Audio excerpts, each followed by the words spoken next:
So your salespeople aren't doing what you want them to do, not following the process, and they're not using the training that you're giving them. Why is that happening? Well, I guess there's a lot of reasons it could be happening. I think one of them could be that your training's boring. That happens. The other reason could be that you're telling them what to do instead of selling them what to do, so they're not bought into what you want them to do when they're with customers. Or it could be you're just turning on videos and hoping they learn on their own. Look, bottom line, you want your guys to get better. You want to be able to maximize every customer that walks on the lot. We got to bring some fun to our training, right? It can't just be telling them and telling them and telling them and then just getting frustrated.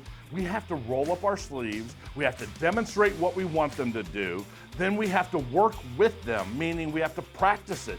We need to say the words, they need to say the words, and then they start getting bought in. And when I get bought in and I learn training, then it works on customers. And when it works on customers, that's when we're having fun. So really, if you want to have fun in your training and get better results, then start practicing, have some games, have competitions, and you're going to see your training delivering the results that you're hoping for.